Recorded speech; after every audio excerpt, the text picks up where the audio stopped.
8:30 को आपका एक्सीडेंट होता है और 9 o'clock आप मेंस की एग्जाम देने जा सकते हैं। इंटरव्यू से पहले 1 महीने तक आप हॉस्पिटलाइज्ड है और उससे 1 वीक पहले आप दिल्ली जाके उसकी प्रिपरेशन कर सकते हैं। तो luck has to come with you, उसको आना पड़ेगा और आपको आईपीएस बनाना पड़ेगा।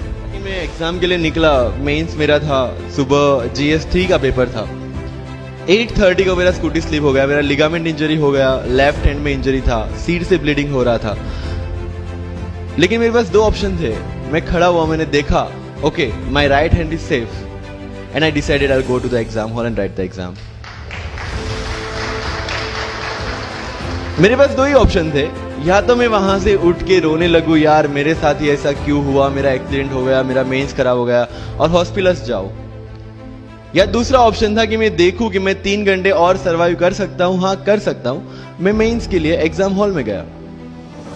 ये जितने भी फोटोग्राफ्स लगे हैं, सर ने जैसे बताया कि जितने भी इंसान सक्सेसफुल हुए, अगर आप उसकी लाइफ स्टोरी देखेंगे तो कहीं ना कहीं एक मोमेंट आता है जहां पे वो इंसान की जो स्ट्रगल है वो पीक पे हो जाते हैं। वो इस मोमेंट पे आपको डिसाइड करना है कि आपको वहां से यू टर्न लेना है या आपको वहां से आगे निकलना है। इन सब लोगों ने डिसाइड किया कि उनको वहां से आगे निकलना है। एंड दैट इज द फंडा ऑफ लाइफ। सक्सेस उन्हीं को मिलता है जो इस स्ट्रगल वाले मोमेंट से आगे निकलने की सोचते हैं। जब भी आपको लगे कि आपके सिर पे बहुत मुसीबत है, जब भी आपको लगे कि आप हर तरह से गिर चुके हैं, जब भी आपको लगे कि आपके पास कोई ऑप्शन नहीं है, तब एक चीज आप अपने दिमाग में लाइएगा कि यही मोमेंट है जहां से आपकी तकदीर बदलने वाली है। क्योंकि डायमंड जो होता है वो जितना ज्यादा घिसता है उतनी ज्यादा उसकी वैल्यू होती है। सोना जो होता है वो जितना ज्यादा तपता है उतनी उसकी वैल्यू होती है। अगर आप जिंदगी में तप रहे हैं, अगर आप जिंदगी में घिस रहे हैं, अगर आपको लग रहा है कि आप हर तरह से मुसीबतों में गिरे हुए हैं, तभी आपकी जो वैल्यू है वो बढ़ने वाली है।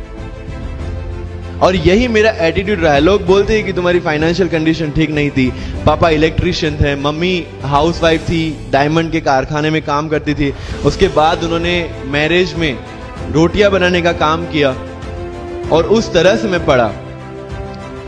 लेकिन जब मुझे पूछा जाता है कि ऐसी कौन सी चीज है आपकी लाइफ में जो आप बदलना चाहते हो, एंड आई सेड नथिंग। क्योंकि वो चीजें नहीं होती मेरी लाइफ में तो शायद आज आपके सामने में नहीं होता। तो अगर लाइफ में प्रॉब्लम्स है, अगर लाइफ में स्ट्रगल है, जैसे सर ने बताया struggle is a part of life and I strongly believe in that. Bharat वर्ष का सपना चंद्रगुप्त ने देखा, चाणक्य ने देखा, और उस भारत वर्ष को बनाने के लिए जब ये संघर्ष जारी था और तब राजा धनानंद की डॉटर दुर्धरा से चंद्रगुप्त को प्यार हो जाता है, और जब चाणक्य उनको बोलते कि नहीं तुम्हें उससे दूर रहना है, तब चंद्रगुप्त बोलता है आचार्य कभी कभी सोचता हूं कि जिंदगी में या ये भारत के सम्राट बनने के लिए इतना त्याग, इतना बलिदान ना देना होता तो। और तब चाणक्य रिप्लाई करते हैं तो हर कोई भारत का सम्राट होता। This is the fundamental rule of life. अगर आईएएस बनने के लिए, आईपीएस बनने के लिए सैक्रिफाइस करना नहीं पड़ेगा, अगर उसके लिए आपको त्याग नहीं करना पड़ेगा, तो आज पूरे इंडिया में हर घर में आपको आईएएस आईपीएस मिल जाएंगे।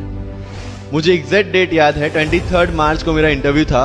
20 फरवरी को मुझे हॉस्पिटल में एडमिट किया गया क्योंकि मुझे इन्फेक्शन हो गया था बॉडी में एंड बहुत हाई फीवर था, तो आईवी के अलावा कोई ऑप्शन नहीं था। 1 मार्च को ठीक होके मैंने सोचा चलो दिल्ली निकलते हैं। 2 मार्च को मैं दिल्ली पहुंचा। 3 मार्च को वापस से टॉन्सिलाइटिस का अटैक होने की वजह से फ्लाइट लेके वापस से पालनपुर अहमदाबाद, अगेन हॉस्पिटलाइजेशन। 15 मार्च को I got relieved from the hospital.